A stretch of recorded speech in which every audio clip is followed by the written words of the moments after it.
vous invite à tourner dans le livre de l'Ecclésiaste, le livre qu'il faut tout le temps recommencer à relire pour se rappeler que ça veut dire. C'est vraiment spécial, ce livre-là. C'est vrai aussi que c'est un livre poétique. Hein? La poésie hébraïque est hyper difficile à traiter, autant pour traduire que pour interpréter. Apparemment, selon ce que Darby lui-même disait, le livre de Job présente la langue hébraïque la plus difficile à traiter. C'est vraiment dur de traduire Job et puis de l'interpréter aussi. C'est pas facile. Mais le livre de l'Ecclésiaste, il tient une place assez particulière aussi. Mais voilà, on va replonger à l'intérieur. Puis quand on a une vision assez générale, au moins de ce concept de au-delà du soleil et puis sous le soleil, le au-delà, il n'est pas là, mais c'est parce qu'on le déduit des réflexions de Salomon, c'est-à-dire d'inclure Dieu dans ta vision du monde. Je pense que ça, déjà au départ, ça nous donne une bonne ligne directrice pour bien comprendre le livre. On est rendu au chapitre 9, verset 11. Puis on va se rendre jusqu'au verset 10 du chapitre suivant. Les divisions ne sont pas toujours nécessairement faites à la bonne place. Puis, de toute façon, c'est pas grave si on déborde, puis on regarde la thématique, puis il me semble qu'on peut aller jusqu'à cette place-là, chapitre 10, verset 10 aussi. Alors, lisons premièrement le texte. Ecclésiaste 9, verset 11. « J'ai encore vu sous le soleil que la course n'est point aux agiles, ni la guerre aux vaillants, ni le pain aux sages, ni la richesse aux intelligents, ni la faveur aux savants, car tout dépend pour eux du temps et des circonstances. L'homme ne connaît pas non plus son heure, pareil aux poissons qui sont pris au filet fatal et aux oiseaux qui sont pris au piège. Comme eux, les fils de l'homme sont enlacés au temps du malheur, lorsqu'ils tombent sur eux tout à coup. J'ai aussi vu sous le soleil ce trait d'une sagesse qui m'a paru grande. Il y avait une petite ville avec peu d'hommes dans son sein. Un roi puissant marcha sur elle, l'investit et éleva contre elle de grands forts. Il s'y trouvait un homme pauvre et sage qui sauva la ville par sa sagesse, et personne ne s'est souvenu de cet homme pauvre. Et j'ai dit, la sagesse vaut mieux que la force. Cependant, la sagesse du pauvre est méprisée, et ses paroles ne sont pas écoutées. Les paroles des sages tranquillement écoutées valent mieux que les cris de celui qui domine parmi les insensés. La sagesse vaut mieux que les instruments de guerre, mais un seul pécheur détruit beaucoup de biens. Les mouches mortes infectent et font fermenter l'huile du parfumeur. Un peu de folie l'emporte sur la sagesse et sur la gloire. Le cœur du sage est à sa droite et le cœur de l'insensé à sa gauche. Quand l'insensé marche dans un chemin, le sens lui manque et il dit de chacun, « Voilà un fou !» Si l'esprit de celui qui domine s'élève contre toi, ne quitte point ta place, car le calme prévient de grands péchés. Il est un mal que j'ai vu sous le soleil comme une erreur provenant de celui qui gouverne. La folie occupe des postes très élevés et des riches sont assis dans l'abaissement. J'ai vu des esclaves sur des chevaux et des princes marchant sur terre comme des esclaves. Celui qui creuse une fosse y tombera et celui qui renverse une muraille sera mordu par un serpent. Celui qui remue des pierres en sera blessé et celui qui fend du bois en éprouvera du danger. S'il a émoussé le fer et s'il n'en a pas aiguisé le tranchant, il devra redoubler de force. Mais la sagesse a l'avantage du succès. Prions. Notre Dieu, nous sommes devant un texte compliqué, c'est vrai, parce qu'il est écrit dans un langage qui est très vieux par rapport à nous, mais aussi dans une autre culture, à une autre époque. Et Seigneur, avec un arrière-plan qui nous est vraiment, mais inconnu ou presque, nous te prions que tu nous aides à traverser ce passage pour recevoir l'enseignement que Salomon a communiqué ici. Seigneur, on sait à quel point c'est important que tu sois au cœur de notre façon de voir les choses dans la vie. On sait que c'est important, cette sagesse-là, qui te place en premier dans nos vies. Puis Seigneur, donne-nous d'appliquer cette leçon-là, même si la façon dont on parvient à la leçon n'est pas très, très claire. pour nous à cause du langage de l'Ecclésiaste. On comprend très bien l'application déjà tout de suite.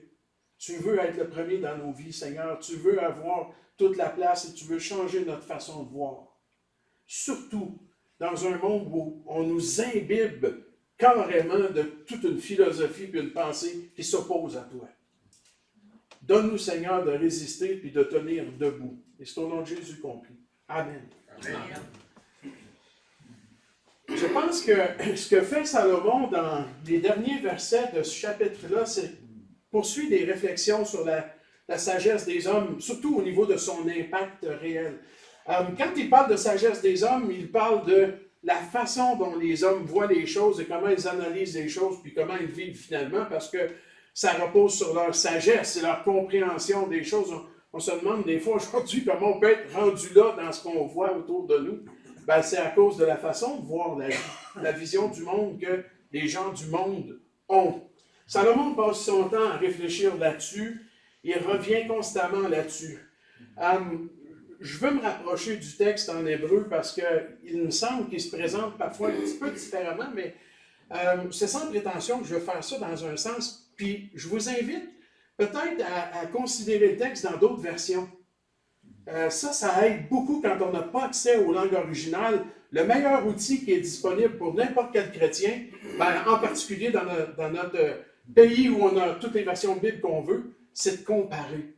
Puis parfois, là, la différence est importante. Comment un traducteur a compris le texte, l'ensemble de la leçon reste exactement la même. Mais il y a des détails qui vont sauter aux yeux d'un traducteur qu'un autre traducteur n'aura pas vu de la même manière, ou peut-être même va lui avoir échappé. Salomon utilise une expression au verset 11 quand il dit « J'ai encore vu ». J'ai encore vu. Vous allez voir dans des versions françaises que ça débute par « Je me suis retourné ». Je ne sais pas si vous avez une Darby, puis si ça dit ça, là, je me suis retourné. Tourné. Et je me suis tourné. C'est comme la façon dont Salomon parle, ça revient souvent ce verbe-là dans l'Ecclésiaste. C'est une façon de dire « J'ai considéré une chose ici. Maintenant, je me tourne, je regarde cette chose-là. Puis là, je me tourne, puis je regarde une autre chose. » Il est en train d'insister sur le fait que c'est pas une vue d'ensemble généralisée qu'il est en train de donner. Quand il introduit dans le texte en hébreu en disant « je me suis retourné ou tourné », ça veut dire qu'il a pris de la peine à considérer en détail ce sur quoi maintenant il va parler. Puis je trouve que c'est trop riche, c'est trop fort ça, pour l'ignorer ou le laisser de côté. C'est pas juste qu'il a vu quelque chose. Il a pris le temps de penser à ça. Et je trouve ça important parce que l'Ecclésiaste, ce n'est pas un livre d'émotion. Il n'a pas écrit ce qu'il ressentait tout à coup, là. Tu sais, puis, bon, là, je me défoule. Je dis ce que je pense. Il a pris le temps d'observer puis de regarder. Il a pris le temps d'expérimenter les choses. Pas toujours les bonnes, mais il les a vécues. Il sait de quoi il parle. Et ça, je trouve ça intéressant qu'on puisse le souligner. Alors, il a vu de quoi sous le soleil. Il s'est retourné puis il a contemplé quelque chose sous le soleil au verset 11. Et on garde encore à l'esprit que sous le soleil, c'est dans une vision du monde qui n'inclut pas Dieu. Et dans cette vision du monde et la façon de faire les choses, c'est bizarre. Il y a de l'incohérence. Regardez ce qu'il dit. Vous pouvez lire dans la version seconde, je vais utiliser une traduction plus littérale. Il dit ceci, la course n'est pas pour les rapides. La course n'est pas pour les rapides. Les agiles, là, ceux qui sont agiles sur leurs pieds. Comme une biche, là, c'était écœurant, comment ça saute partout, cette affaire-là, puis ça se tient tout le temps à bonne place, tu sais. Ou un singe qui saute d'un arbre en arbre, là, ou un écureuil, tiens, c'est plus proche de nous. Comment tu fais pour arriver tout le temps sur la branche, je ne peux pas passer au côté, puis déraper, puis tomber en bas de l'arbre? C'est impressionnant. C'est le genre d'agilité qu'il parle, c'est cette capacité de faire la course comme du monde, d'être un bon coureur. Littéralement, c'est rapide, mais ça n'a comme pas de sens de dire ça. La course n'est pas pour les agiles ou les rapides. Ben non, hein, pour qui d'abord? C'est incohérent, cette idée-là. Puis tout le verset, il présente des idées incohérentes qui n'ont pas d'allure dans un sens. Il dit la guerre n'est pas pour les forts. Ah non? Non, la guerre, c'est pas pour les vaillants. Non, c'est pour les paresseux. Tu sais. Ceux que ça ne leur tente pas de lever la carabine. Ils sont faits, hein? Oui, c'est de l'incohérence. Et sur le soleil, notre monde n'est pas rempli d'incohérences comme ça, c'est hallucinant. C'est vraiment incohérent. Le pain n'est pas pour les sages. Ben, c'est tout le contraire, justement. C'est assez sage de savoir qu'il faut qu'ils travaillent, il faut qu'ils gagnent leur vie, quoi. La richesse n'est pas pour ceux qui comprennent ou qui discernent, dans le sens, ceux qui ont, je pense que c'est ce que veut dire le texte en hébreu, ceux qui ont, ils ont du pif. C'est ce qu'on dirait, nous autres. Ils flairent les affaires, c'est incroyable. Les riches, là, souvent, c'est parce qu'ils ont le don là, de savoir, OK, c'est quand investir, quand faire tel achat, etc. Donc, ils ont le flair. Mais là, c'est comme s'ils disaient ici, ben non, la richesse, c'est pour n'importe quel innocent, finalement, qui a zéro capacité, qui ne comprend absolument rien. La faveur n'est pas pour ceux qui connaissent, dans le sens que ils peuvent rien recevoir de plus particulier parce qu'ils connaîtraient. C'est un parfait ignorant, puis c'est toi qui vas recevoir. C'est comme bizarre un peu. Et il nous dit à la fin, car, et ça c'est l'explication, le temps et la chance arrivent à eux tous, littéralement. C'est le verset, il se finit en disant, tout dépend pour eux du temps et des circonstances. Temps et circonstances, temps et chance. Littéralement. Qu'est-ce qu'il veut dire dans ça? Je trouvais que peut-être les deux versets 11 et 12, on pourrait les résumer chacun, on va le faire pour le 12 aussi, avec une expression qui est populaire ou qu'on connaît bien. Dans le verset 11, je dirais que la phrase qui résume ça, c'est « T'es jamais certain que tu vas réussir ici-bas. » Peu importe ce que tu fais, t'es jamais certain. Ça a l'air d'une incohérence de dire que la course n'est pas faite pour les rapides. Non, regarde, c'est clairement fait pour eux. Il n'y a aucun doute là-dessus. Mais malgré tout, tu n'es pas certain que tu vas finir la course. Tu n'es pas certain que tu vas réussir. Oui, les affaires ou les richesses, c'est pour ceux qui ont du flair. Mais ça se peut que tu manques ton coup. C'est ça sur le soleil. Il n'y a personne qui peut dire qu'il a l'équation parfaite, c'est sûr que ça va tout le temps marcher, peu importe ce qu'il fait. C'est impossible. Tu ne peux pas dire ça. C'est ça les temps et les circonstances dont il parle, c'est que finalement, même celui qui est hyper rapide, il peut s'enfarger, puis le moins lent passer devant, puis gagner la course. Le moins lent. Le plus lent, OK? Le moins vite! Et c'est correct. Ça faute à COVID. Fait que c'est un peu ça qu'il est en train de dire dans le verset 11. Il a constaté, en regardant comment ça marche sur la terre, que peu importe tes forces, tes capacités, tu n'es jamais certain à 100% que tout va réussir. Tu sais, pour un croyant, c'est pas en train de dire que si tu mets Dieu dans ta vision, tu vas être certain que tu vas toujours réussir. Mais c'est juste que tu vas en tenir compte. Puis tu vas finir tout le temps avec OK, oui, je pense que c'est la bonne chose à faire, mais si Dieu le veut. Tandis que sous le soleil, quand Dieu est à l'écart, on pense que 1 plus 1 fait tout le temps 2, puis on y va par là. Et c'est là que Salomon a constaté que ça ne marche pas tout le temps, ça. Oui, c'est censé, mais ça ne marche pas tout le temps. Parce qu'on n'est jamais certain, ici-bas, sous le soleil, qu'on va réussir. Verset 12. Car aussi, l'être humain ou l'homme, parce que je dis être humain juste pour qu'on comprenne que c'est l'homme et la femme, là, quand il utilise le terme homme ici, il ne connaît pas son temps. Comme les poissons qui sont retenus dans un filet destructeur, comme les oiseaux qui sont retenus dans le piège, ainsi, les fils de l'homme, une autre manière de parler des êtres humains, sont pris au piège au temps du malheur, comme ils tombent soudainement sur eux. C'est-à-dire que tous les êtres humains sont potentiellement pris au piège ou le seront tôt ou tard, d'une manière ou d'une autre. Ça, c'est une autre expression qui résumerait ce verset-là, c'est « on ne sait jamais ce qui nous part au bout du nez ». Ça dirait exactement dans le langage d'aujourd'hui ce que Salomon est en train d'exprimer ici. Tu ne connais pas ton heure. Tu ne sais pas quand est-ce que le filet va te tomber dessus. Tu ne sais pas quand est-ce que tu vas être pris. Parce que ça arrive le temps du malheur, bang. Puis généralement, un malheur, c'est rare que tu aies le temps de le voir venir et de dire « Oh, le malheur s'en vient, tiens, on va me préparer. » On est souvent surpris par le malheur. il y a des choses qu'on peut voir venir, mais le malheur qui nous tombe dessus comme un piège, ben, ça arrive à chacun, puis on ne sait jamais ce qui nous prend au bout du nez, comme on dit dans notre expression.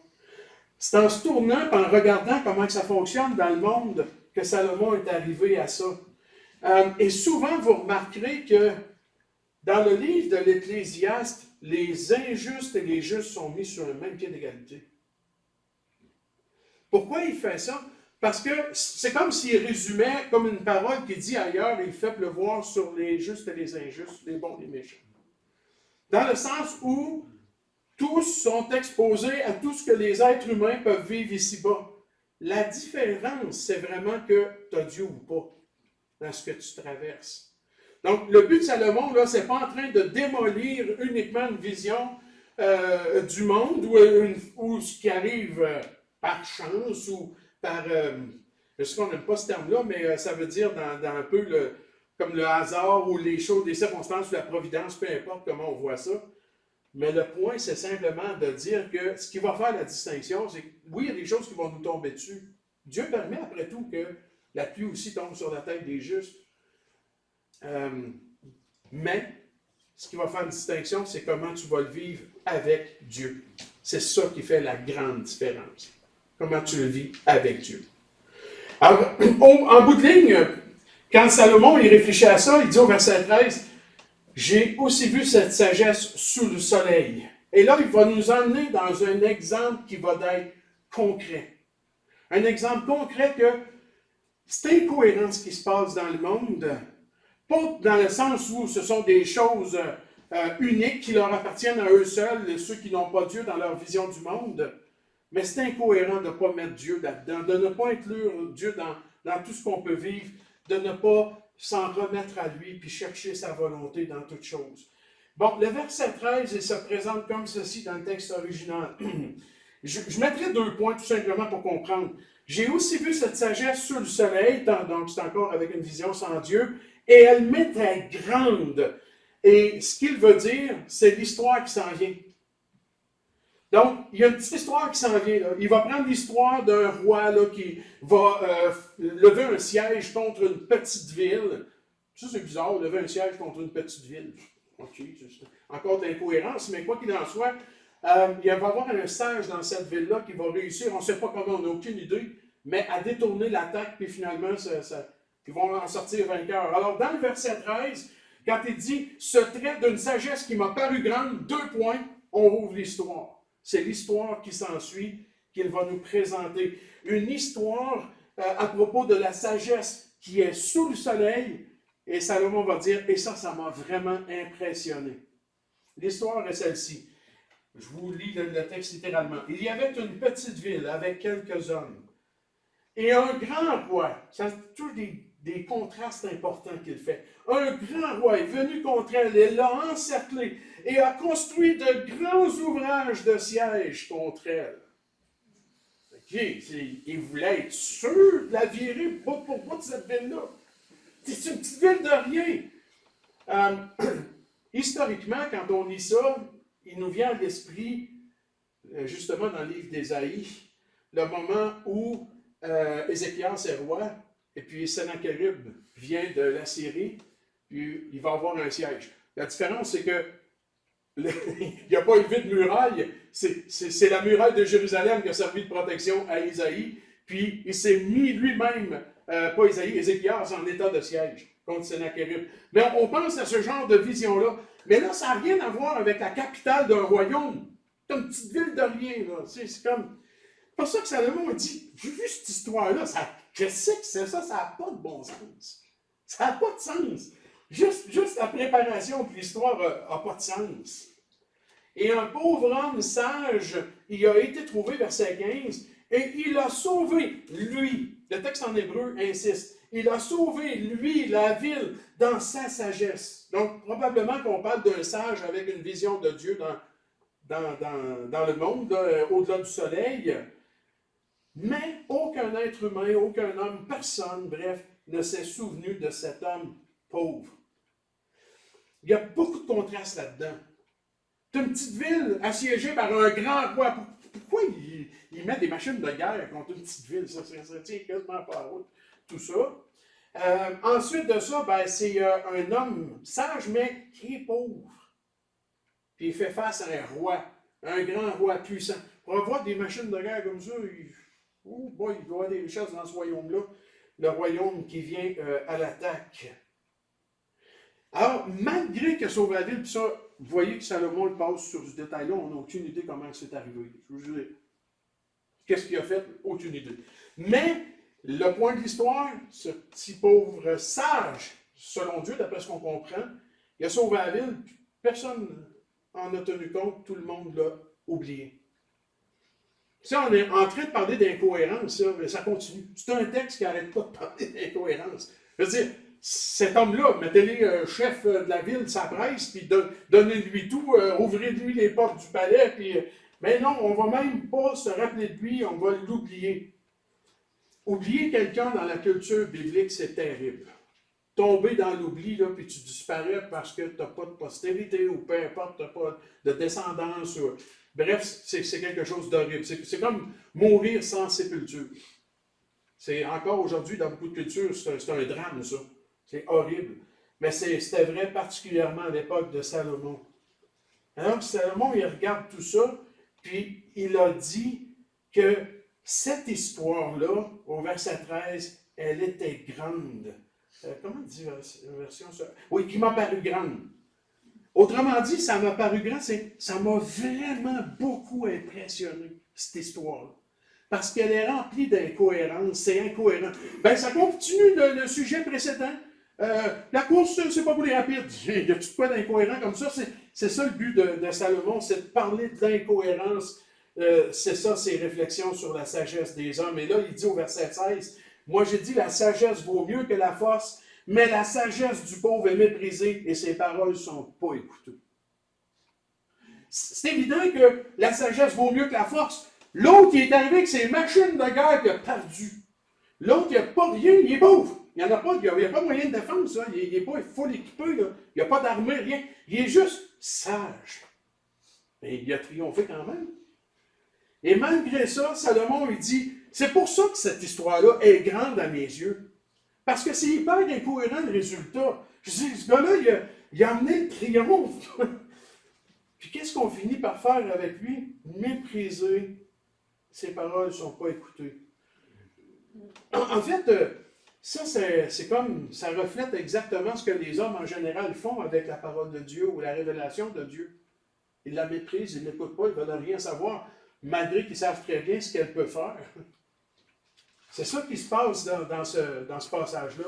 Quelle incohérence! Les paroles du sage au verset 17, « Dans le repos sont plus écoutées que les cris à l'aide d'un gouverneur parmi les stupides. » Là, ça, c'est important de noter le mot gouverneur ici parce que Salomon va l'utiliser pour faire des liens avec ce qui s'en vient dans le chapitre 10. Je veux juste voir c'est quoi le mot. Celui qui domine.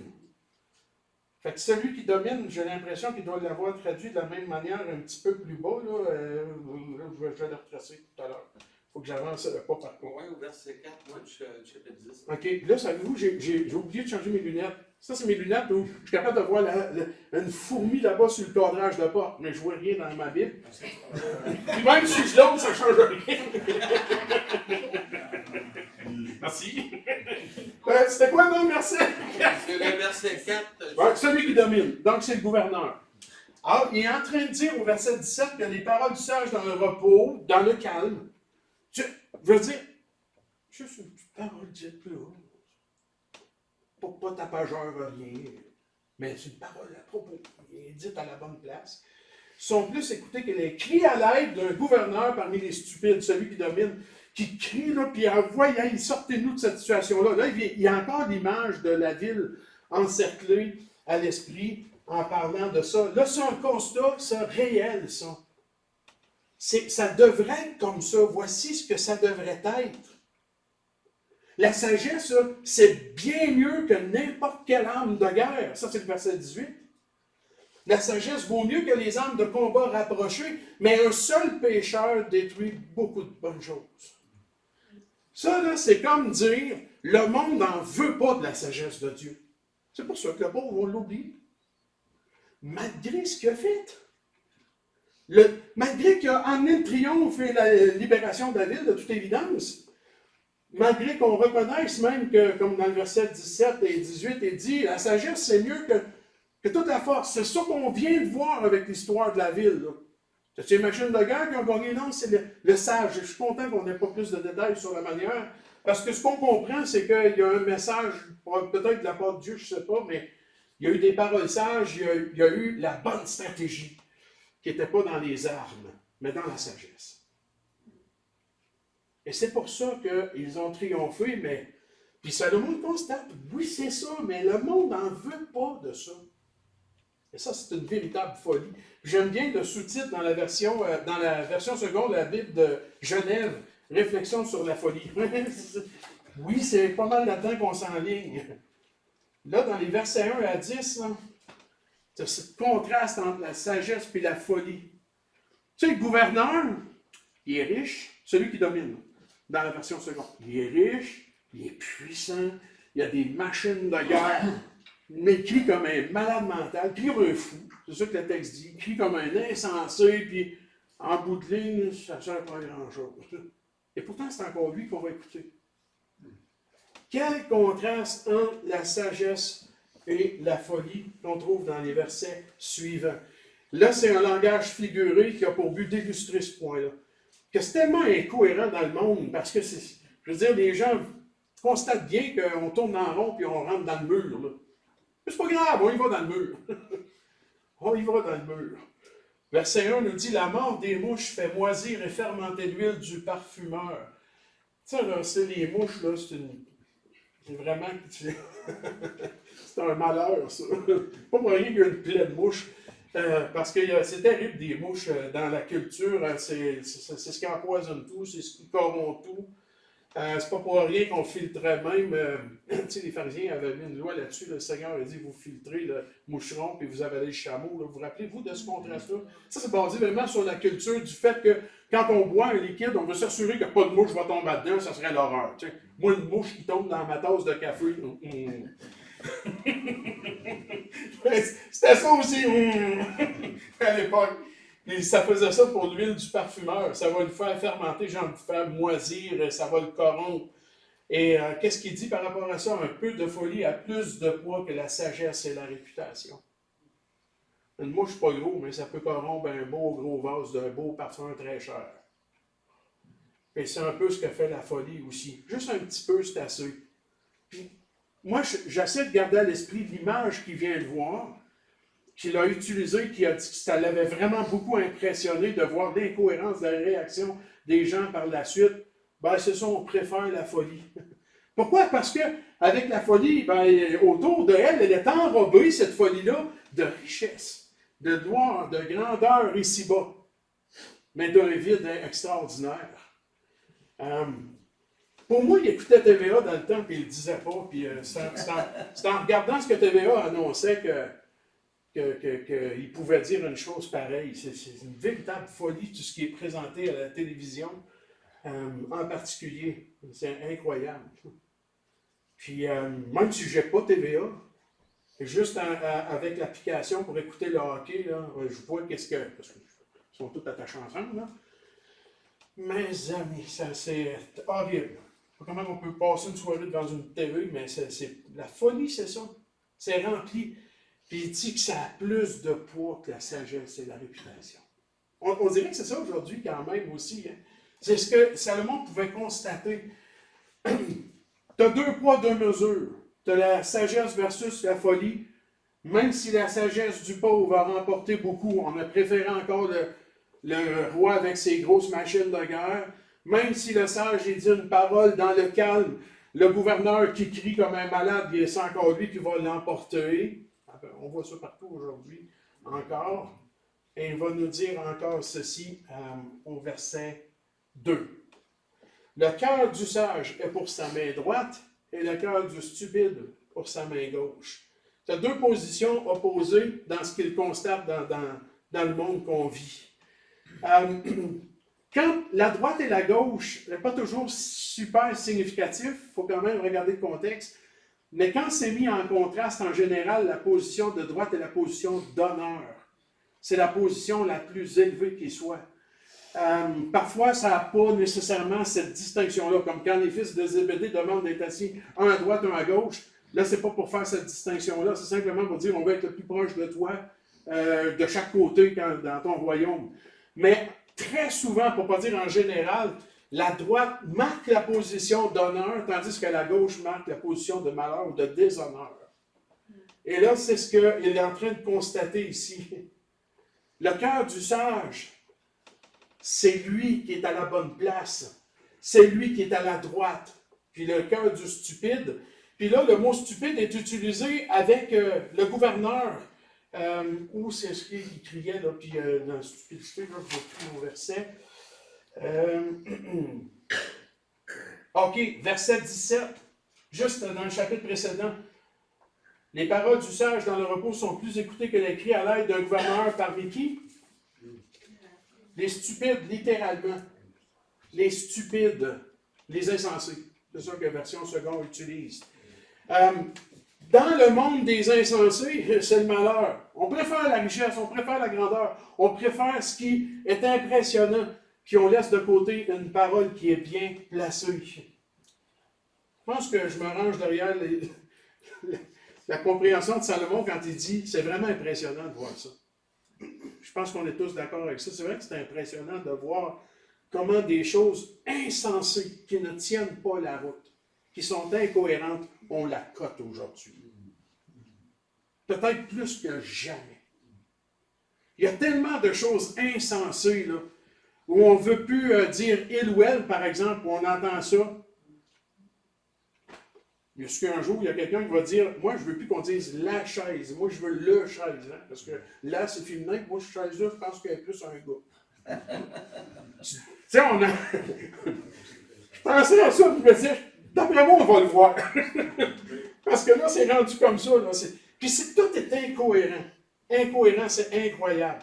Parce que l'incohérence, tu ne peux pas suivre ça de façon systématique avec du bon sens. C'est impossible.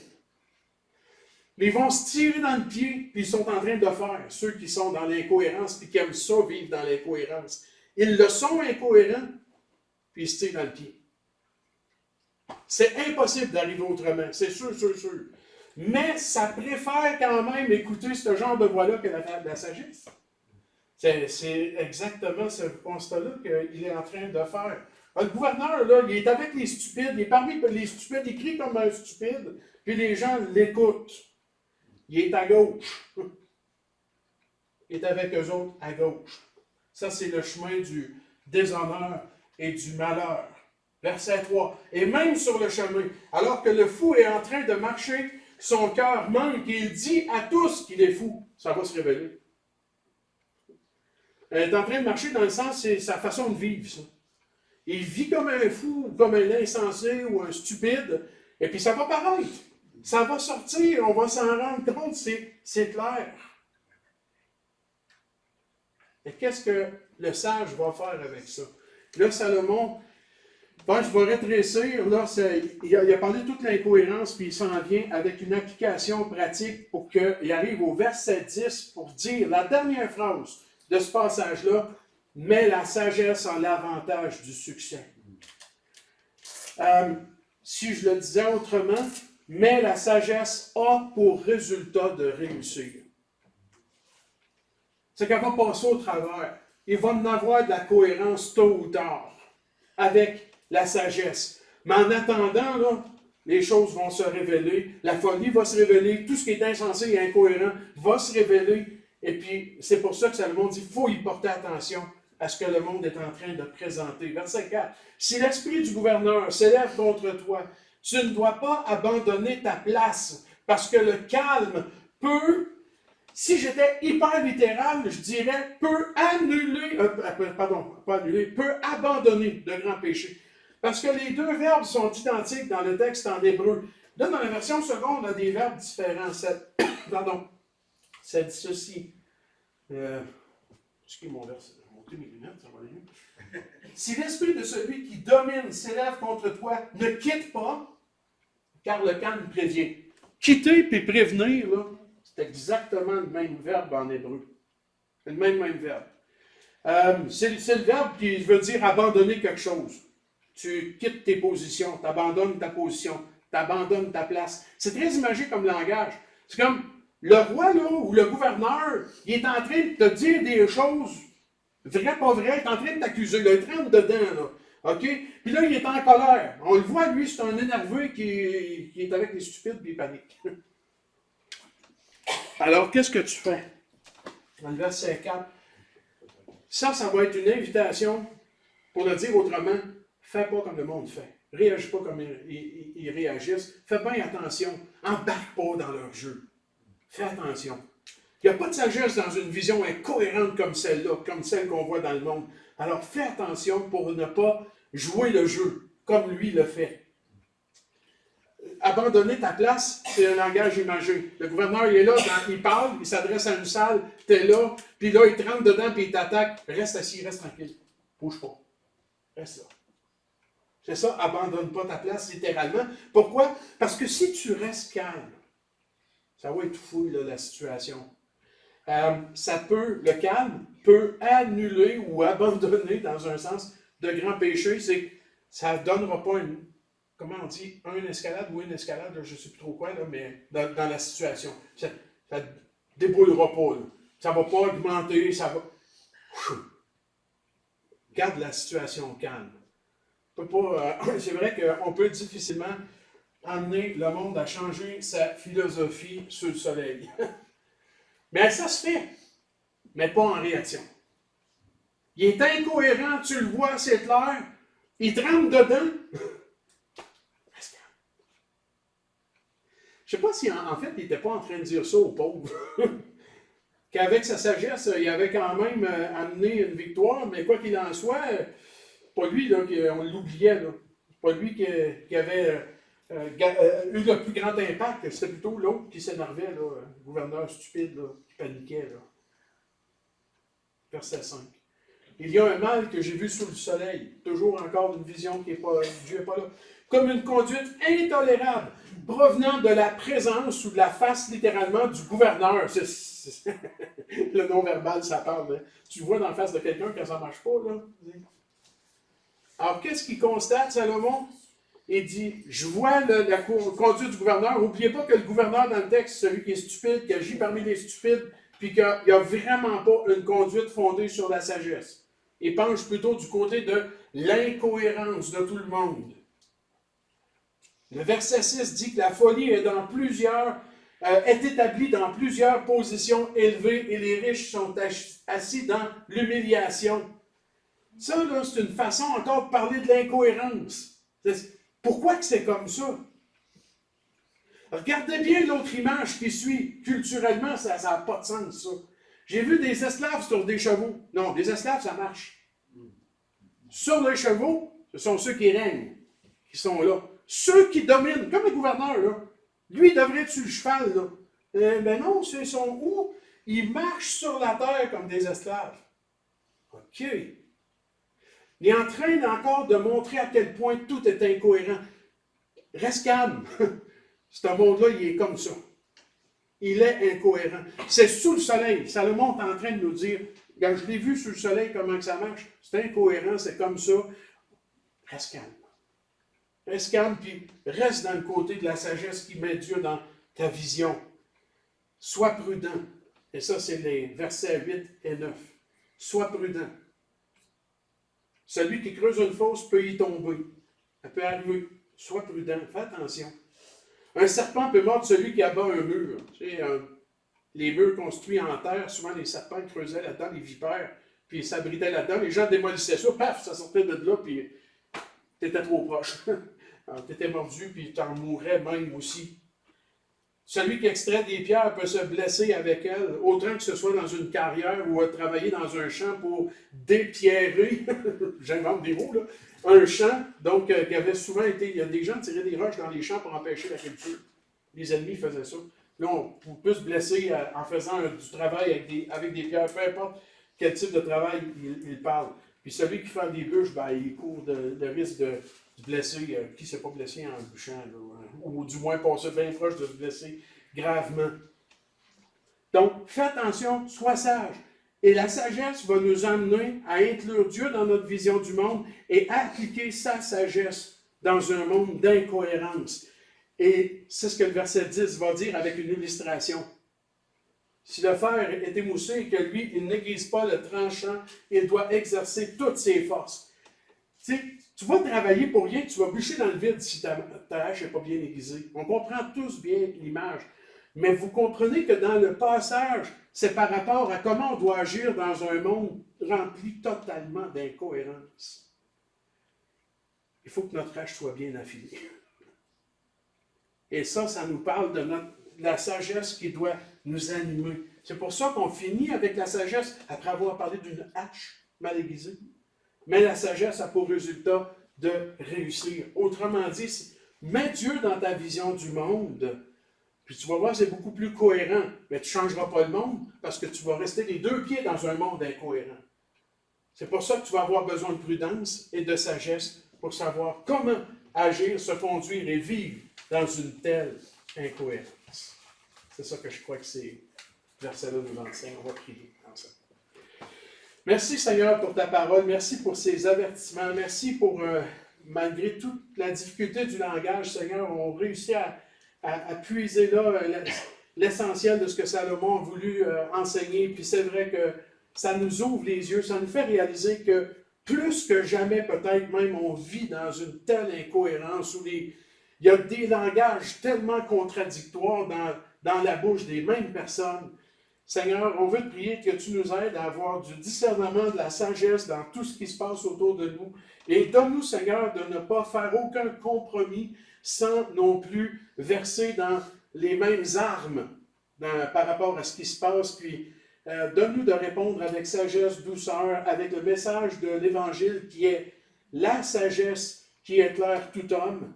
Et donne-nous de le vivre pleinement aussi. Seigneur, garde-nous de toute l'incohérence du monde dans lequel nous vivons. Au nom de Jésus. Amen. Amen.